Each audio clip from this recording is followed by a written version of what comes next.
के power point study YouTube channel पर। तो चलिए हम बात करते हैं मशीन के बारे में, जो हमारी मशीन फर्स्ट है पॉलिटेक्निक थर्ड सेमेस्टर के लिए। तो उस मशीन में कौन कौन से चैप्टर थे ये हमने आपको पहले ही बताया था, आज फिर बता दे रहा हूँ। सबसे पहला हमारा चैप्टर है दिष्ट धारा का परिचय, उसके बाद है दिष्ट धारा मशीन, उसके बाद है एकल फेज ट्रांसफार्मर और लास्ट चैप्टर है फोर्थ थ्री फेज ट्रांसफार्मर। तो आज हम एकल ट्रांसफार्मर के बारे में कई टॉपिक हो चुके हैं, 5-6 वीडियो बन चुके हैं, मोस्ट इंपॉर्टेंट क्वेश्चन। तो अब बात आती है त्रिफेज, मतलब त्रिकला जो प्रत्यावर्तक है परिणामित, ठीक है। तो उसके बारे में बात करते हैं कि वो हमारा किस प्रकार मोस्ट इंपॉर्टेंट रहने वाला है। केवल लास्ट चैप्टर है फोर्थ चैप्टर, और उसमें जो मोस्ट इंपॉर्टेंट क्वेश्चन है, कुछ 5 से 6 मोस्ट इंपॉर्टेंट क्वेश्चन है, उन चीजों के बारे में मैं बता दे रहा हूँ। कुछ उनके पार्ट हैं जो हमारे एकल फेज ट्रांसफार्मर से मिलते हैं, ठीक है। तो चलिए, अगर आपने अभी तक मेरा वीडियो लाइक नहीं किया तो आप कृपया करके वीडियो को लाइक करें और सब्सक्राइब करें। तो चलिए मैं त्रिकला परिणामित्व के बारे में बताता हूँ आपको कि थ्री फेज है क्या, ठीक है। थ्री फेज ट्रांसफार्मर, ठीक है, थ्री फेज उसका परिणामित्व डाल देते हैं लोग, ठीक है। अब थ्री फेज हम सबसे पहले इसके हानि लाभ जो जो गुण है इसके, तो वो ठीक है। इसमें जो त्रिफेज परिणामित्व होता है ये 3 फेजों के आधार पर कार्य करता है। क्या करता है? 3 फेजों के आधार पर कार्य करता है। अब सबसे पहले हम जो मोस्ट इंपॉर्टेंट क्वेश्चन लेने वाले हैं वो हम क्वेश्चन लेते आएंगे और उनके बारे में बताते जाएंगे, ठीक है। तो पहला क्वेश्चन हमारा है कि इसमें बुकोल्ज जो रिले होता है, बुकोल्ज रिले जो होता है वो किसके मध्य स्थित होता है? बुकोल्ज रिले किसके मध्य स्थित होता है? Most important. अब खास तौर से हमारी यूपीबीटी बोर्ड की डेट गई है बढ़, और होने हैं ऑनलाइन पेपर 28 तारीख से, ठीक है। पहले 25 थी इलेक्ट्रिकल वालों के लिए, अब हो गई है कितनी? 28। तो अब कल का 13 तारीख का निकला हुआ है, ठीक है। तो अनुदेशक के अनुसार अब हो गई है 28 तारीख से हमारी हो गई है परीक्षा, वो भी ऑनलाइन। तो मोस्ट इंपॉर्टेंट जो क्वेश्चन है वो मैं इस तरीके से बता दे रहा हूँ, तो आपके लिए इंपॉर्टेंट रहेंगे। अब भाई ऑनलाइन परीक्षा होनी तो निश्चित है कि ऑब्जेक्टिव होना ही होगा, ठीक है। ना ही कि इतना यूपीबीटी बोर्ड वालों के लिए इतना ही टाइपिंग आता है कि वो थ्योरेटिकल पेपर दे सके, ठीक है। तो चलिए हम बात करते हैं थ्री फेज परिणामित्व के बारे में। ऑब्जेक्टिव क्वेश्चन भी और लॉन्ग क्वेश्चन भी बताएंगे, उनके बारे में बताएंगे। अगर बाई चांस अगर थ्योरेटिकल हमारा पेपर होता है ऑफलाइन तो वो उसमें भी हमारा मदद करे, ठीक है। तो सबसे पहला क्वेश्चन आता है बुकोल्ज रिले किसके मध्य स्थित होता है? क्या बुकोल्ज रिले किसके मध्य स्थित होता है? तो भाई हमने इसको सिंगल फेज ट्रांसफार्मर में बताया था कि बुकोल्ज रिले होता क्या है। क्या बुकोल्ज रिले क्या होता है, किसके मध्य स्थित होता है, इसका कार्य क्या होता है?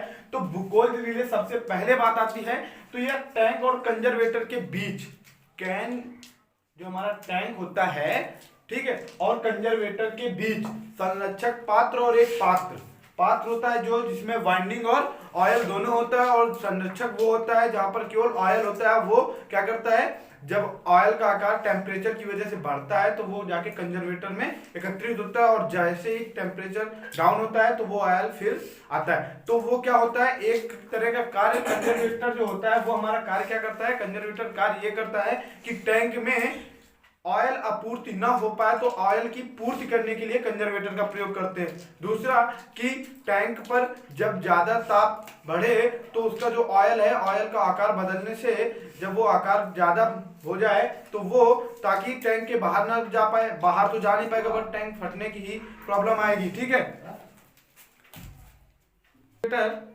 जो कंजर्वेटर होता है, तो कंजर्वेटर का कार्य इतना हो गया। अब बुकोल्ज रिले का कार्य होता क्या है? एक बुकोल्ज रिले हमारी लगाई कहाँ जाती है? जो हमारा ट्रांसफार्मर का, ये ट्रांसफार्मर का हमारा टैंक हो गया, ठीक है। अब उसके ऊपर एक हमारा बेलनाकार का, क्या बेलनाकार का जो टैंक लगा होता है, ठीक है, वो एक छोटी सी पाइप से जुड़ा होता है। क्या होता है?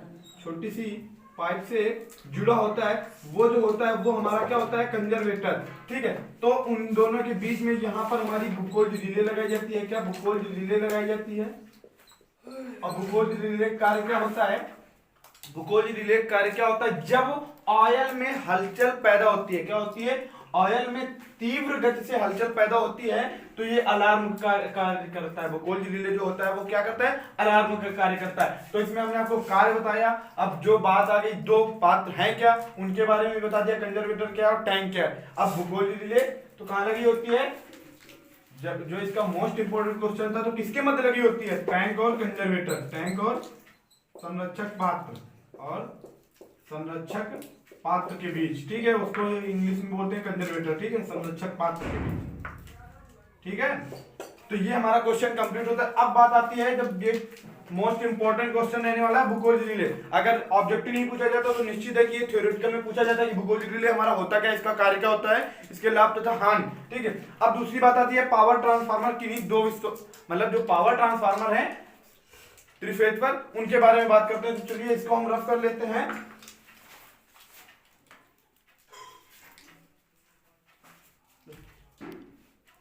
तो चलिए अब बात करते हैं हम पावर ट्रांसफार्मर के बारे में। त्रिफेज में ही क्या होता है हमारा पावर ट्रांसफार्मर होता क्या है, ठीक है। पावर ट्रांसफार्मर क्या होता है, पावर ट्रांसफार्मर की कुछ जो उसके मुख्य कारण है कि ये कितनी इसकी विशेषताएं क्या क्या होती हैं, तो हम पावर ट्रांसफार्मर की विशेषताएं बताते हैं आपको, ठीक है। क्या विशेषताएं होती हैं, तो पावर ट्रांसफार्मर हमारा, पहली बात तो पावर ट्रांसफार्मर एक क्या होता है, अधिक दक्षता वाला ट्रांसफार्मर होता है। क्या होता है, अधिक दक्षता वाला ट्रांसफार्मर होता है। इन ट्रांसफार्मरों में क्या होता है, 200 किलोवाट एम्पियर, क्या 200 केवी, हम इतने ही मान लेते हैं, 200 केवी से अधिक, क्या से अधिक, 200 किलो से अधिक दक्षता वाला होता है, अधिक रेटिंग पर यूज किया जाता है। क्या, अधिक रेटिंग पर यूज किया जाता है। क्या होता है, अधिक रेटिंग पर। अगला फर्स्ट नंबर ये हो गया। सेकेंड नंबर हम और कोई ले लेते हैं। जो सेकेंड नंबर हमारा वो होता है 200 भाई, जो ये होते हैं 200 किलोवाट वोल्ट, ठीक है। तो 200 किलो वोल्ट जो हमारा होता है ये कहां पर यूज होता है, जो हमारे पावर सब स्टेशन होते हैं ना, सब स्टेशनों पर। क्या भाई, पावर ट्रांसफार्मर है, निश्चित है कि पावर ट्रांसफार्मर है तो पावर सब स्टेशन पर यूज होगा। तो ये 200 किलो वोल्ट वाले कहां पर यूज होते हैं, सब स्टेशनों पर। क्या, सब स्टेशनों पर। ये हो गया। अब थर्ड नंबर की बात आई है, मोस्ट इंपोर्टेंट क्वेश्चन रहने वाला है कि पावर ट्रांसफार्मर कहां पर यूज होता है। ये भी क्वेश्चन पूछा जा सकता है, पावर ट्रांसफार्मर कितनी दक्षता पर कर सकता है, कितने किलो वोल्ट पर कार्य कर सकता है। अगला क्वेश्चन है कि जो पावर ट्रांसफार्मर हमारे होते हैं इनकी दक्षता उच्च होती है कि निम्न होती है कि मध्यम होती है, क्या होती है, और सभी या और कुछ, ठीक है, जो हमारा अगला क्वेश्चन है। तो जो इनके पूरे लोड के अनुसार होते हैं, क्या होते हैं, पूरे लोड के अनुसार इनकी दक्षता क्या होती है, उच्च होती है। पूरे लोड के साथ दक्षता इनकी क्या होती है, उच्च होती है। अब बात आती है जो त्रिफेज पावर ट्रांसफार्मर हो गया वो हो गया हमारा खत्म। अब आती है त्रिफेज ट्रांसफार्मर के लाभों के बारे में बताइए। त्रिफेज ट्रांसफार्मर के लाभों के बारे में, त्रिफेज ट्रांसफार्मर क्या होता है, पहली बात तो आप बताइए। सिंगल फेज जो होता है, सिंगल फेज ट्रांसफार्मर, जो सिंगल फेज ट्रांसफार्मर होता है उसमें क्या होता है, हमारा सिंगल फेज यूज होता है और सिंगल फेज इनपुट देंगे, सिंगल फेज आउटपुट हमें मिलेगा। और जो त्रिफेज ट्रांसफार्मर होता है तो इसमें क्या होता है, 3 फेज हम इनपुट देते हैं और जो हमारा होता है 3 फेज ही आउटपुट मिलेगा। बट एक हमारा क्या जाता है, अगर घरों वाले ट्रांसफार्मर होते हैं तो उसमें तीन फेज इनपुट देंगे, बट आउटपुट में लेते हैं कि 3 फेज तो आउटपुट ले रहे हैं प्लस एक अर्थिंग, वो अर्थ करंट वापस हो तो फिर ट्रांसफार्मर तक वापस हो जाए, ठीक है। तो वो जो 3 फेज ट्रांसफार्मर होता है तो उनके लाभ क्या है, लाभ क्या है, देखो यहाँ पे लाभ और हानि मैं आपको दोनों बताऊंगा। त्रिफेज ट्रांसफार्मर की क्या लाभ और हानि दोनों बताऊंगा। पहले आप लाभ समझ लीजिए, त्रिफेज ट्रांसफार्मर के लाभ होते क्या हैं। त्रिफेज ट्रांसफार्मर, सबसे बड़ी बात यह है कि त्रिफेज ट्रांसफार्मर सिंगल फेज जो ट्रांसफार्मर होता है उसकी अपेक्षाकृत लमसम बराबर ही होता है, लगभग बराबर ही होता है। जो त्रिफेज ट्रांसफार्मर होता है वो सिंगल फेज ट्रांसफार्मर में आकार के आधार पर क्या होता है, बराबर होता है उससे।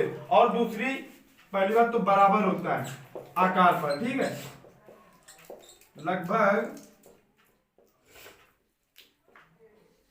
लगभग बराबर होता है। क्या होता है, बराबर होता है अपेक्षाकृत। अब देखो वहां पे सिंगल फेज था, जब वो सिंगल फेज था तब वो अगर मान लिया हमने 4x4 का था, तो हमारा जो त्रिफेज ट्रांसफार्मर होगा वो भी इतना ही हो सकता है कि 5x4 का हो गया या 4x5 का। बट देखो उसमें भी ऑयल उतना ही भरा था, वाइंडिंग लगी थी, इसमें क्या त्रिफेज 3 वाइंडिंग है और हमारा क्या उतनी ही और बट इसमें क्या है, लाभ क्या है भाई, उतने ही आकार में ज्यादा कैपेसिटी हमें प्रदान करता है, क्या ज्यादा फेज मतलब ज्यादा वोल्टेज की बिजली हमें पूर्ति करता है, यही तो होता है त्रिफेज।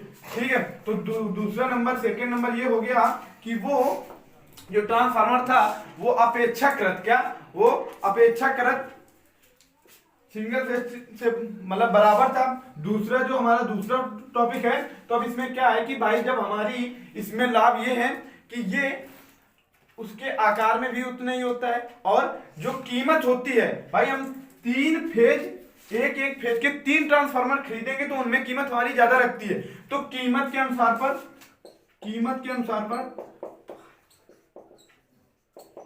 पर सस्ता पड़ता है क्या, सिंगल फेज के कीमत के अनुसार ये हमारा 3 फेज क्या होता है, सस्ता पड़ता है। क्या होता है, सस्ता पड़ता है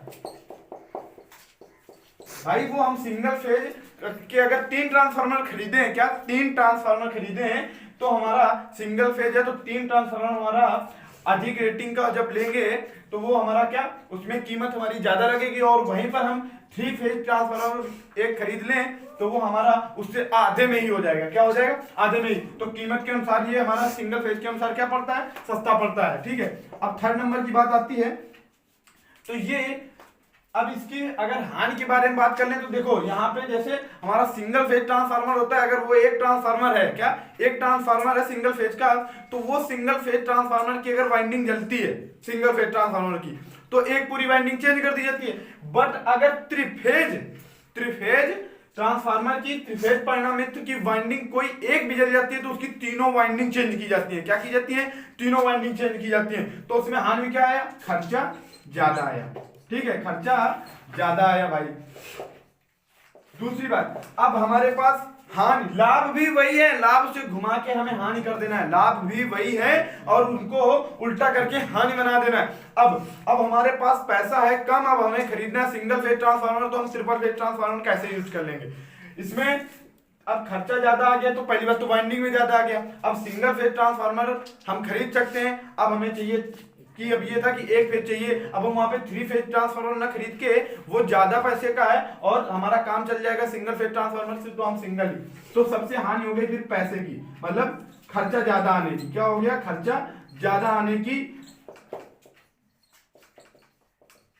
प्रॉब्लम हो गई। ठीक है, अब दूसरी यहाँ पे तीसरी बात आती है वाइंडिंग का जलना, और दूसरी बात अगर वहां पे ट्रांसफार्मर सिंगल फेज जैसे 3 फेज ट्रांसफार्मर यूज है, 3 फेज ट्रांसफार्मर अगर हमारा खराब हुआ, उसकी एक वाइंडिंग खराब हुई, तो कम से कम ये है कि ठीक है 2-4 कम से कम एक गांव में अगर एक 3 फेज ट्रांसफार्मर रखा है तो पूरे गांव को दिक्कत होगी। अगर वहां पे सिंगल फेज ट्रांसफार्मर कुछ कॉलम बाय कॉलम बटे हुए हैं, तो अगर एक खराब हो गया तो ताकि उससे पूरे गांव को दिक्कत नहीं आएगी। तो ये हमारे कुछ कारण है त्रिफेज परिणामित्र के लाभ और हानि। ठीक है, अब अगर इनके मोस्ट इंपोर्टेंट क्वेश्चन हम बताते हैं आपको, ये जो हमारा यहां से बात हो गई, अब बात आती है अगर सिंगल फेज यहाँ पर हम देखते भी हैं, तो हमारा जो सिंगल फेज की अगर हमारी वाइंडिंग नष्ट हो जाती है, जलकर नष्ट हो जाती है, तो वहां पे हम ओपन डेल्टा सर्किट पर जोड़ सकते हैं, बट त्रिफेज को हम ओपन डेल्टा सर्किट पर नहीं जोड़ सकते, ओपन डेल्टा सर्किट पर नहीं जोड़ सकते। ठीक है, ओपन डेल्टा सर्किट पर नहीं जोड़ सकते, नहीं जोड़ सकते। ये हो गया। अब इतने हो गए हैं पॉइंट हमारे लिए बहुत अच्छे हैं, इनसे ज्यादा कहीं और पूछा जाने वाला नहीं है। आप लिखना चाहेंगे तो इनसे बहुत कुछ लिख सकते हैं। और ठीक है, यहाँ पे अगर हम लिखें तो यहाँ पे 6 सिरों के अलावा हमारे केवल क्या होते हैं, मुख्य 3 सिरे होते हैं। ठीक है, त्रिफेज ट्रांसफार्मर में। अब बात आती है ट्रांसफार्मर के सिरे, मतलब ट्रांसफार्मर के पार्ट क्या है, ट्रांसफार्मर के पार्ट क्या है। तो ट्रांसफार्मर के पार्ट देखो, जो सिंगल फेज में ट्रांसफार्मर के पार्ट होते हैं और जो उनका कार्य होता है, वही त्रिफेज में भी वही कार्य होता है। बट आप थोड़ा थोड़ा समझ लीजिए, और आपको वीडियो के डिस्क्रिप्शन बॉक्स पर लिंक दी गई होगी, तो आप वहां से लिंक से आप वीडियो देख लेना सिंगल फेज ट्रांसफार्मर के। मैं आपको बता दूंगा सिंगल फेज ट्रांसफार्मर के कितने पार्ट हैं। ठीक है, मुख्य कुछ पार्टों के नाम आपको बता दे रहा हूं। सबसे पहला हो गया हमारा इसमें, तो जो हमारे बड़े ट्रांसफार्मर होते हैं उनमें जो जो यूज होता है वो हम आपको बता दे रहे हैं। ठीक है, जो पावर ट्रांसफार्मर होते हैं त्रिवेज, तो वहां पे हमारा कूलिंग ट्यूब भी होता है। क्या होता है? Cooling tube. अब सबसे पहले आप बोलो कूलिंग ट्यूब क्यों होता है? क्योंकि वहां पे कूलिंग ट्यूब ट्रांसफार्मर के बाहर ही हम बाहर दिखने वाले कुछ पार्ट आपको बताने जा रहे हैं। क्या बाहर से हम देख लें, जिनको हम टच भी ना करें या उनके पास न जाए, हम बाहर से देख लें कि इनमें कौन कौन से पार्ट लगे हैं। एक हो गया कूलिंग ट्यूब, ठीक है, शीतलन के आधार पर जो ट्रांसफार्मर होते हैं उनमें कूलिंग ट्यूब होता है। ठीक है, दूसरा नंबर हमारा हो गया पात्र। क्या हो गया? पात्र। तीसरा नंबर हो गया हमारा जो कंजर्वेटर होता है, क्या? संरक्षक पात्र। क्या हो गया? संरक्षक पात्र। और फोर्थ नंबर हो गया आधार, जो ट्रांसफार्मर का आधार होता है। फिफ्थ नंबर हो गया हमारा बुशिंग। क्या हो गया? बुशिंग। फिर सिक्स नंबर की बात आती है तो हम देख लेते हैं उसमें हमारा क्या लगा होता है? ब्रीदर। क्या लगा होता है? ब्रीदर। 7 नंबर की बात आती है तो वहां पे हम देख लेते हैं। देखो हमारा जो होता है, अभी हमने आपको बताया था, जो हमारा बुकोल रिले होता है वो संरक्षक पात्र और टैंक, मतलब पात्र और संरक्षक पात्र के बीच में लगा होता है। ठीक है, तो वो तो देख, ऐसा नहीं है कि नहीं देख सकते हैं। अगर पास में जाएंगे तो बिना ढक्कन खोले हम जो जो पार्ट देख सकते हैं वो हम आपको बता दे रहे हैं। ठीक है, तो भी हो गया हमारा क्या? बुकोल रिले। क्या हो गया? बुकोल रिले। ठीक है, अब एक नंबर की बात आती है, जो ब्रीदर होता है वो भी हमने देख लिया, कंजर्वेटर होता है वो भी हमने देख लिया, आधार, बुशिंग, ब्रीदर, बुकोल रिले सब। अब अंदर की बात आ जाती है, तो अंदर क्या होता है हमारा? एक तो अभी आपको हम बता रहे हैं बुकोल रिले, एक और अभी ऐसा होता है जो हमारा वेंट पाइप, वेंटिलेटर पाइप। क्या? Ventilator pipe, went pipe.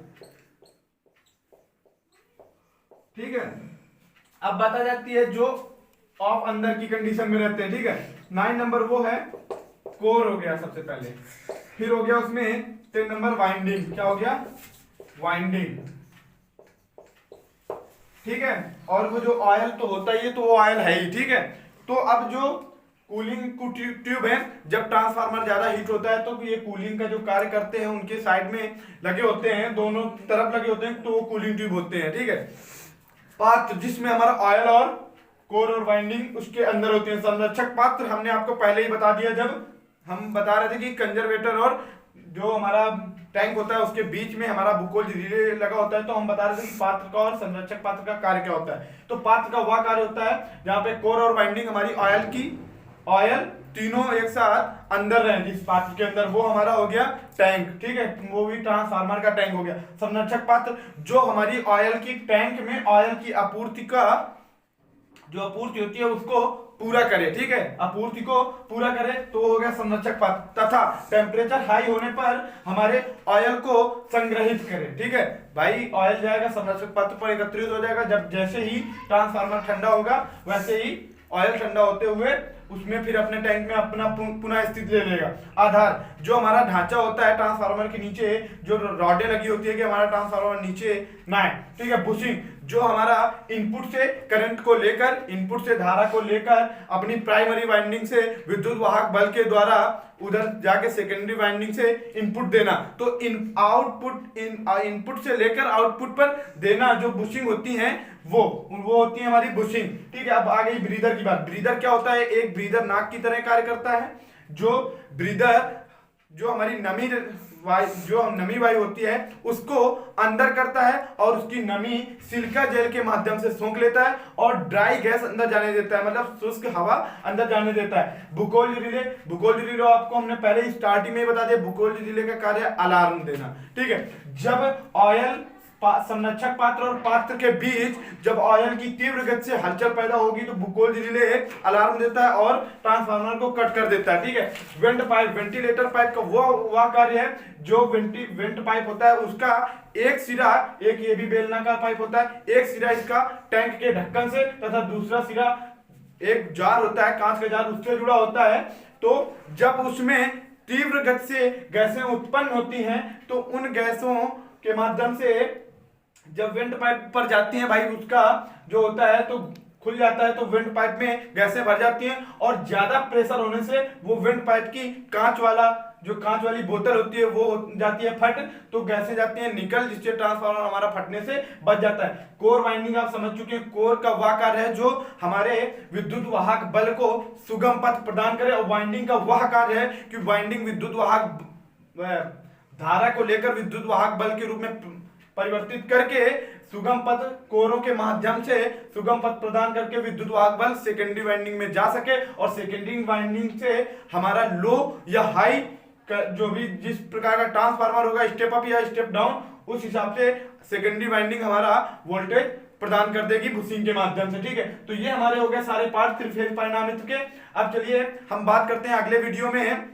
आपने अगर अभी तक मेरा चैनल सब्सक्राइब नहीं किया तो प्लीज कृपया चैनल को सब्सक्राइब करें और लाइक करें वीडियो को, ताकि ऐसी आपको वीडियो मिलती रहे, क्योंकि अब हमारे पेपर होने वाले हैं ऑफलाइन तो होने नहीं, ऑनलाइन होने हैं। डेट बढ़ गई है, 28 तारीख हो गई है। जब 28 ही हो गई है तो हम क्यों ना ऐसी तैयारी करें कि अगर हमारा ऑनलाइन पेपर हो भी रहा है तो वो भी हम कर लें, अगर थ्योरेटिकल भी हो रहा है तो वो भी कर लें।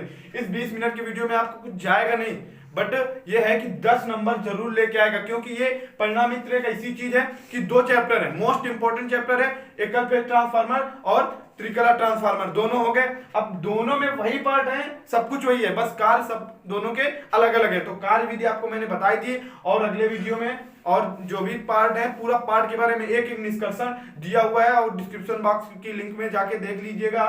ट्रांसफार्मर की पूरे एकल फेज ट्रांसफार्मर के पूरे क्वेश्चन जो मोस्ट इंपोर्टेंट रहने वाले हैं वो दिए गए हैं। ठीक है, तो चलिए बाय, लव यू फ्रेंड।